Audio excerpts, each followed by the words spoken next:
Bonjour à tous. Bienvenue à LingoPie News in Easy French. Commençons par les États-Unis. Le président de la Réserve fédérale, Jerome Powell, doit prononcer un discours décisif lors du symposium économique de Jackson Hole, les marchés attendant avec impatience des indications sur d'éventuelles modifications des taux d'intérêt. Ce discours intervient dans un contexte d'incertitude économique persistante. Le président Donald Trump a demandé la démission du gouverneur de la Réserve fédérale, Lisa Cook, remettant en cause l'indépendance de la Fed. Madame Cook, première femme noire à occuper le poste de gouverneur de la Fed, a refusé de démissionner. Une étude récente révèle que l'immigration aux États-Unis a diminué pour la première fois en 50 ans, attribuée aux politiques plus strictes de l'administration du président Trump. Les experts suggèrent que ces mesures ont considérablement réduit l'afflux de nouveaux immigrants. L'ouragan Erin a provoqué des conditions de baignade dangereuses sur une grande partie de la côte est des États-Unis, les courants d'arrachement entraînant des fermetures de plages et des avis de non-natation dans plusieurs États. Dans le domaine du sport, la course NASCAR 2025 400 est prévue le 23 août au Daytona International Speedway en Floride. Cet événement marque la dernière course de la saison régulière et attire l'attention des amateurs de course automobile. Dans le domaine du divertissement, la série de télé-réalité Santos Bravo a été diffusée pour la première fois. Elle présente 16 candidats d'Amérique latine, des États-Unis et d'Espagne qui s'affrontent pour découvrir et développer un nouveau boys band de musique pop latine. Passons à l'Amérique latine. En Colombie, au moins 18 personnes ont été tuées et des dizaines d'autres blessées lors de 2 attaques attribuées à des factions dissidentes de l'ancien groupe rebelle des FARC.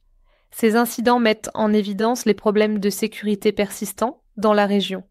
Le président brésilien, Luiz Inácio Lula da Silva, a rencontré le président équatorien Daniel Noboa pour renforcer le commerce et la coopération, en mettant de côté les différences idéologiques. Passons maintenant à l'Europe. Depuis le mois de juin, l'Europe est confrontée à de graves incendies de forêt, en particulier dans les pays méditerranéens. Une vague de chaleur record a aggravé la situation, faisant au moins 23 morts, des centaines de blessés et des dizaines de milliers d'évacués. Plus d'1 million d'hectares ont brûlé, un record depuis plus de 20 ans. L'équipe féminine de rugby d'Angleterre, les Red Roses, est favorite pour la Coupe du Monde 2025, forte d'une série de 27 victoires.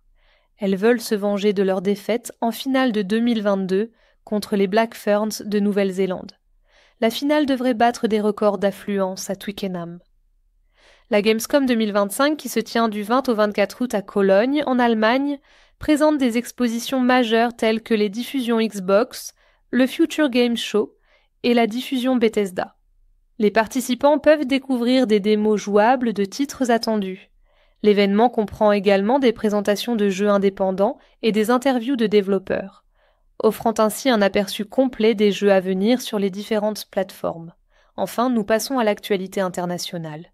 Le président chinois Xi Jinping organisera un sommet régional majeur à Tianjin, accueillant plus de 20 dirigeants, dont le président russe Vladimir Poutine et le secrétaire général des Nations Unies, Antonio Guterres.